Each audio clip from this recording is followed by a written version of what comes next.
Joining me now is Harry Litman, former U.S. Attorney and former Deputy Assistant Attorney General.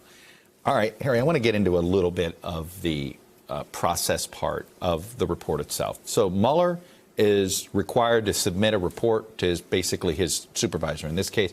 Is it still Rod Rosenstein or is it now Bill Barr?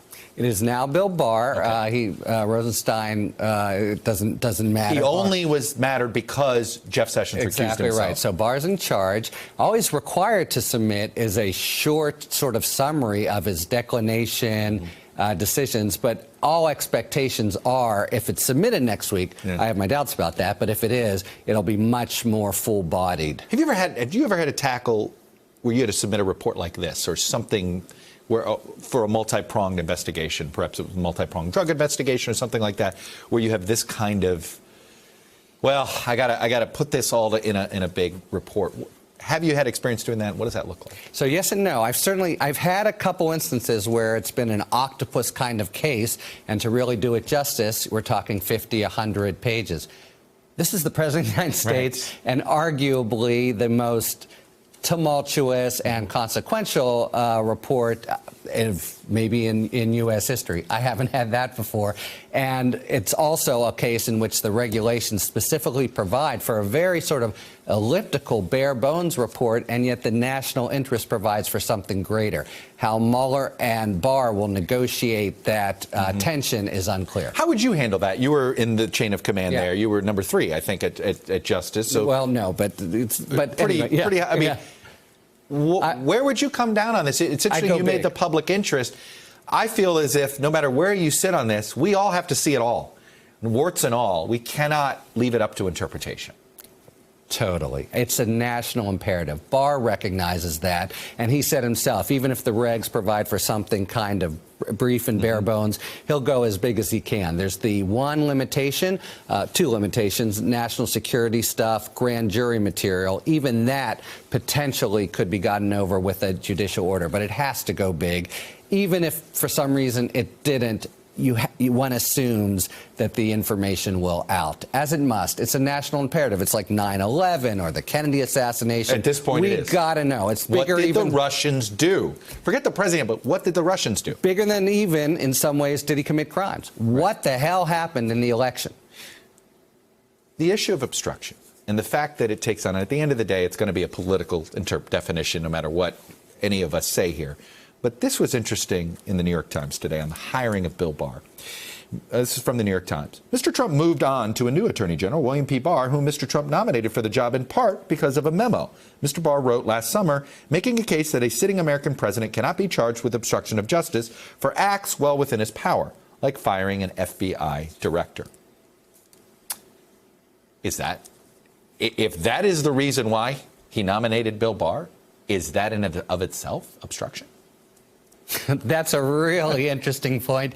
You know, we've got plenty of baby obstructions with the president, but we have the granddaddy now from May of 2017. That's the granddaddy for you? That's the granddaddy, and it's really coming out, and that's what McCabe is speaking to.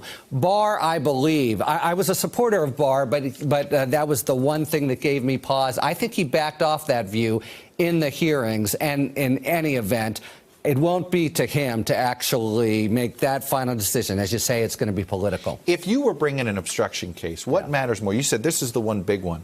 But if you have, you know, there's been some, is putting Matt Whitaker at justice the act of itself obstruction?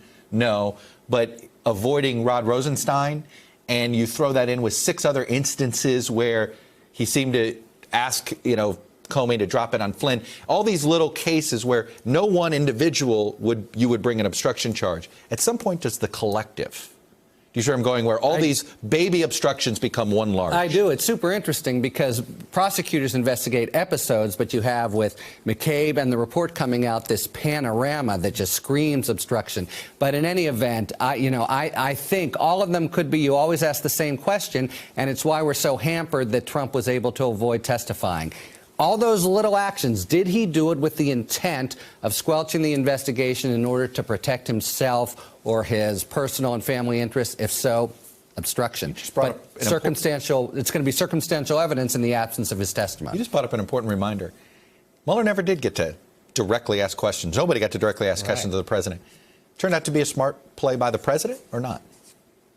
Oh, I think so. I mean, he would have been a mess for testimony, and there'd have been blood all over the floor. I'm confused. I mean, Mueller, I think, is a demigod, and it's a great fortune for the country that he became the special counsel here. But that's the one move I don't understand. Why he should have subpoenaed him?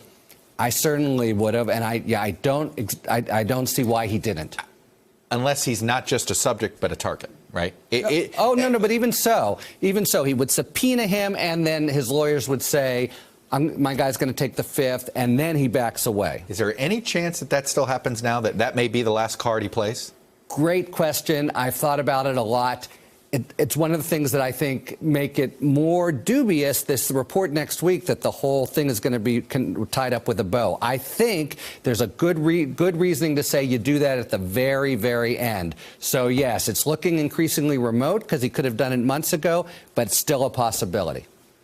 I'll tell you, a subpoena of the president by Mueller would certainly shake things up a little. Shake things up. And he would win. There are different legal questions out there. Yeah, you're pretty confident of that? Oh, yeah. Oh, yeah. The subpoena would be upheld. I'm confident. Harry Litman, thanks for driving north here from us. Thanks for having me. And seeing you in person. Good to see you.